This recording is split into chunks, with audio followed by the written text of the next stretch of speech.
And that's where we are. Judith Collins is not, she's going to be a little bit better than Jacinda, but not much better. To be honest, I don't even think the National Party want to win the election. Because next year, I hate to say this, but the economy worldwide, including here, is going to go absolutely tits up because of this COVID. Because we've all got massively, massively into debt by the World Bank. All of us, but I think we're all about 35 for every single man, woman and child in New Zealand is somewhere around $33,000 in debt. Every man, woman and child. And that's been bumped up because this COVID hoax. Scam. And it is one big scam, a global power grab, a global scam to keep us in fear. Locking nations down. 5 million people in this nation. Joe Biden said just a few weeks ago he would lock the United States down. 330 million people. What would that do for the United States? It would destroy the United States.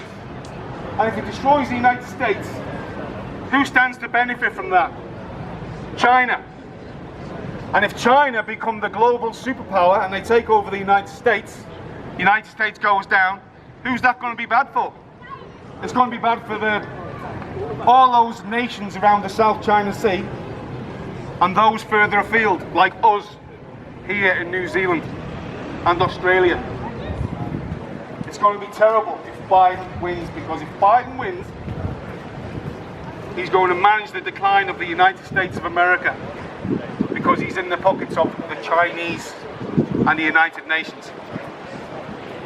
But anyway, in New Zealand, this is the last one before the election. The last one. We've done our bit in the square. We can all give ourselves a good slap on the back. We've tried. And we have, yes, preached to the converted.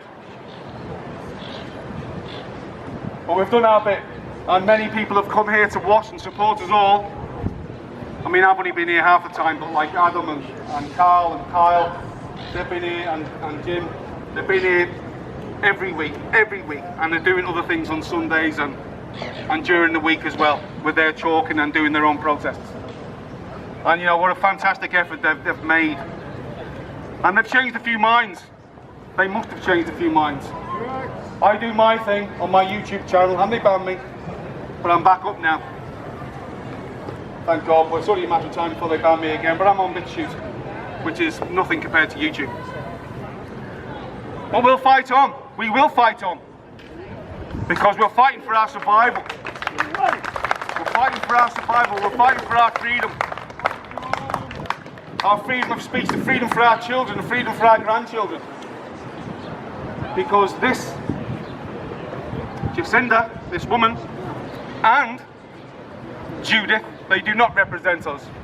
There's a lot of corruption happening in Parliament, not only here but right across the Western world. And they are all in the pockets of globalists. They will manage the decline of this nation, and they will manage the decline of all Western nations. The United States, Canada, the UK, Western Europe, Australia and New Zealand.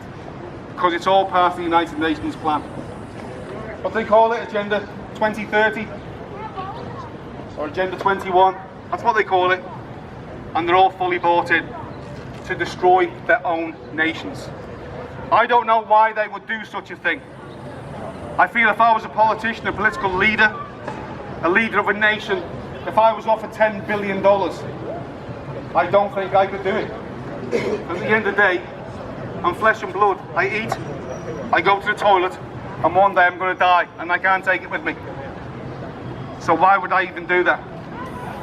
So the only thing I can either think of is either an ideology that's completely alien to any normal thinking human being, or it's blackmail. That's the only thing I can think it could be. Look at Daniel Andrews in Victoria. What kind of man does what he does to a state? If Victoria falls, which is going to be Melbourne, what's the population of Melbourne? 4.5 million people? Nearly the population of New Zealand. If Melbourne falls, that's going to drag the rest of Australia down. Who wants to punish Australia at the minute? Who wants to punish Australia? The Chinese. Because Australia have insulted Xi Jinping. The Prime Minister of Australia has insulted Xi Jinping, and they've sent a warship with the United States to the South China Sea. And because of that, because Xi Jinping of China is so thin-skinned, I believe he corrupts politicians of Australia. And Daniel Andrews is your perfect example. Destroy Melbourne, destroy Victoria, and drag Australia down. And if they get dragged down, we get dragged down. And that's what it is, that's the way they are, that's the way they operate. China doesn't operate every 3 years, every 4 years, election to election. They have a 100, 200 year plan. Because they're very bright. The Art of War, they wrote it. Sun Tzu, I think it was, The Art of War. You should read it, it's really good. But anyway, we here, I think we should up our protest, maybe not here like my mate just said to me. He's had enough of this, we've got to move on, do something else, and we have. And we have.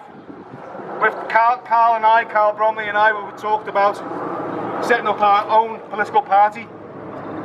The next time round, Carl and I have our differences on many things, but that's okay, we're human beings, we're not all going to agree on everything. We're both our own men, and there's others, including 174M, will probably be involved, hopefully. But we are grassroots, we will be grassroots, because we have integrity. I believe Carl's got integrity, and I know I've got integrity. I'm not a liar, I'm not a thief, and I will, well, I tell little white lies to my wife, but I'm not a liar, and I don't like liars. I loathe liars and cheats, and I hate corruption. I hate it. I don't mind people telling a little lie just to get themselves out of the crap. When people moralise and they sit in their ivory towers right at the top of government or the police,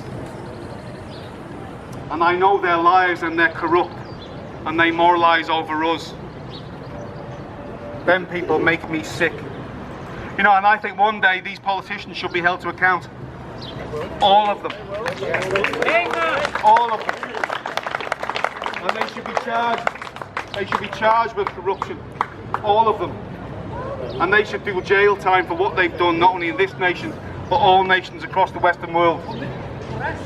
But anyway, the only way we can change that is for people like us on the ground floor who get there ourselves and change things from the very top. That's the only way. We can't rely on the politicians that are there right now, because they're fakes, they're frauds, and they're career politicians. They're in it for the money, and they're corruptible. Absolutely.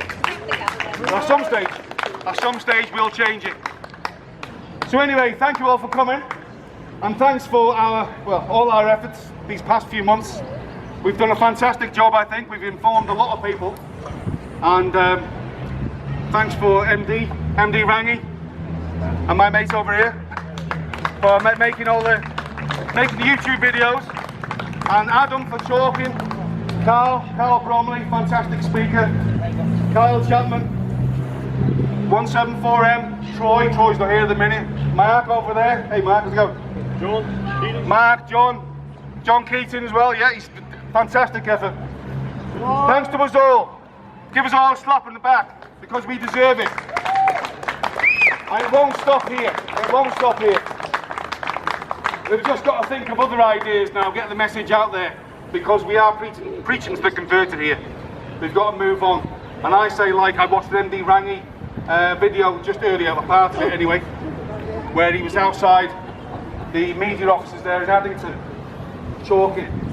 Who was it? Where was that place you moved? Oh, MediaWorks. Yeah, MediaWorks in Addington. And they chalked all over the pavement at night. Now, me, myself, I think it's a great thing, because these people are the fake news. They're lying. I was going to swear then. Those kids here. We know they're lying, we know they're fake news, and they've got to be held accountable. We have got to go there and protest outside their offices. And these journalists that write these columns, whether it be online or in the papers, they should be called out and called out personally, because they are liars, professional liars and professional propagandists for this government. They're not journalists, they are left-wing activists. And they should be called out personally by us and people like us. That's the only way we're going to get media attention. Yes. And media attention, even negative media attention, is good publicity for us because it highlights what we're saying. And believe me, there's many, many thousands upon thousands, hundreds of thousands of people in this country who know that we are telling the truth, and they know they're being lied to by the media. And the only way we can bring it to them is by being exposed in the media. The media are going to attack us, they're going to call us everything, and they will. They'll call us all sorts. But we've just got to take it, we've got to wear it, and attack them back as fake news every single time. And tell them, when they interview us, on screen, on cameras, make sure we have our cameras rolling too, film everything, film them filming us, so they can't tell lies. Anyway, that's me. This is Across the Rubicon channel, where you get truth, whole truth, nothing but truth. Thanks for coming. Thank you.